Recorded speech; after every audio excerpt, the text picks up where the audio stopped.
Imagine waking up to find your world has vanished. The roads are empty, the great cities are burning, and trade has completely stopped. More than 3,200 years ago, the Eastern Mediterranean was a thriving hub of power, where great empires seemed destined to last forever. The Egyptian, Hittite, and Mycenaean civilizations flourished, bound together by a complex, interconnected network of trade that spanned the entire known world. This was a golden age of international diplomacy and vast wealth, where the exchange of copper and tin fueled the engines of progress. Kings exchanged lavish gifts, merchants grew wealthy beyond measure, and great cities expanded across the horizon, signaling a new era of prosperity. It truly looked like humanity had entered a golden age, a peak of human achievement where progress felt both inevitable and entirely permanent. Such deep integration created a sense of invincibility, as these societies relied on one another to maintain their sophisticated way of life.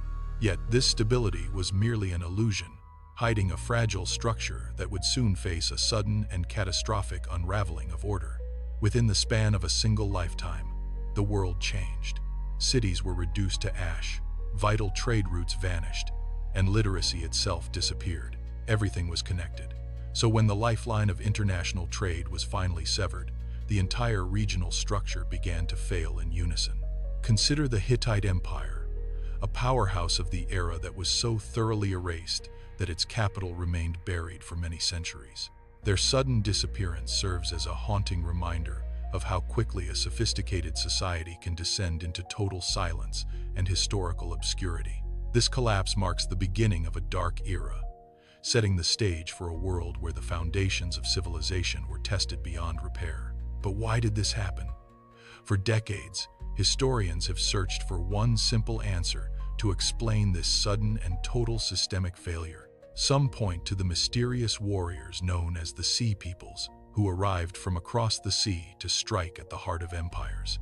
Ancient Egyptian records describe these invaders as a relentless force, appearing suddenly to attack cities along the Mediterranean coast with brutal efficiency. Nobody knows exactly who they were, yet their presence coincided with the rapid disintegration of the established order across the entire region. Even Egypt, the strongest kingdom of its age, barely survived these incursions, leaving us to wonder how others could have possibly stood their ground. Pharaoh Ramesses III claimed a hard-won victory, but the strain of these wars suggests that invasion alone cannot explain such a widespread collapse. As the wars raged, another silent threat was unfolding simultaneously, one that would prove far more difficult to combat than any invading army. The climate itself was changing, as evidenced by ancient lake sediments, tree rings, and cave formations that revealed decades of severe drought. Harvests failed across the Mediterranean, food became dangerously scarce, and entire populations began migrating in a desperate search for survival. A kingdom can often survive war, and a kingdom can often survive famine, but surviving both simultaneously is an entirely different challenge. The Bronze Age world faced something even worse than these individual crises. It faced a total breakdown of its interconnected economic lifeline. Copper arrived from one region, while tin came from another. Without both metals, there was no bronze for weapons or farming tools. Trade was not merely a luxury for these societies. It was the essential pulse that kept the gears of civilization turning every day. When the ships stopped arriving, the entire system began to seize up, creating a deadly chain reaction that no king could easily stop. One broken trade route created shortages, which weakened kingdoms, and those weakened kingdoms then lost the wars that disrupted even more trade.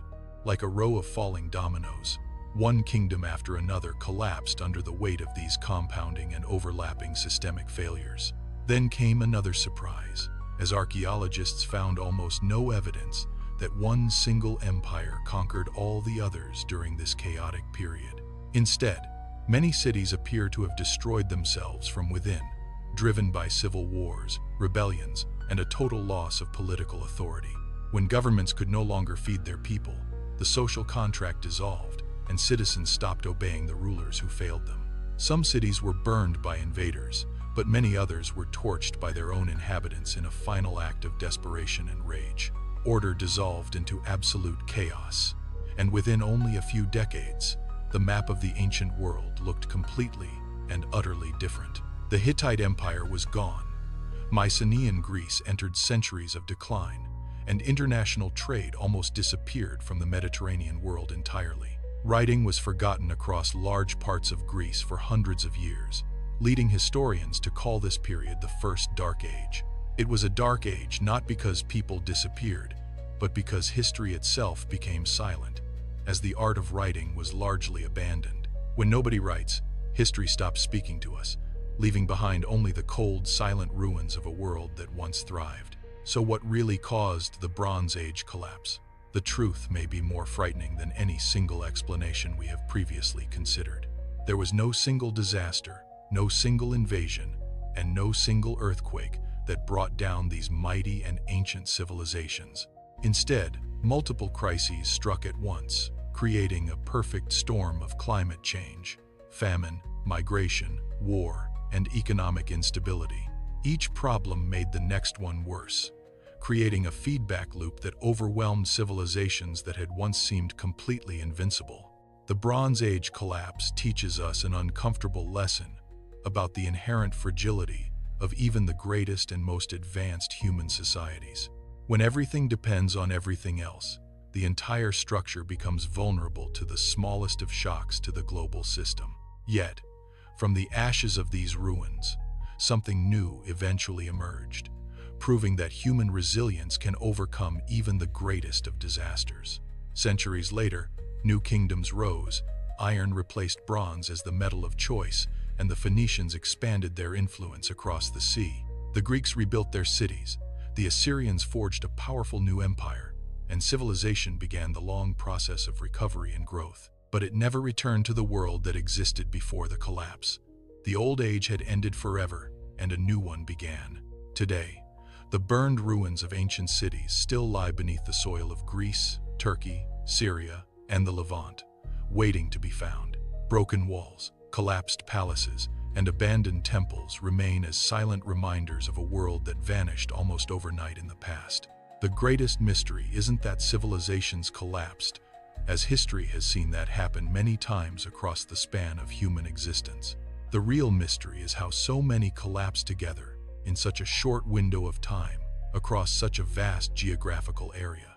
More than 3,000 years later, archaeologists are still searching for the final, elusive piece of this complex historical puzzle. Bronze Age crumbled, crisis by crisis, a house of cards. That is a lesson that still echoes through history today, reminding us of the interconnected nature of our own modern global society. We look back at these ancient people and see a mirror of our own potential vulnerabilities in a world that is deeply linked. The story of the Bronze Age is not just a tale of the past. It is a warning about the fragility of order. As we continue to dig through the layers of the earth, we uncover not just broken pottery, but the story of human endurance. Every shard of clay and every charred beam tells a part of the story, bringing us closer to understanding the end of an era. The collapse remains a testament to the fact that while civilizations may fall, the human spirit continues to rebuild and move forward. As we study these ancient shadows, we are forced to consider the fragility of our own modern world and the lessons buried in the dust.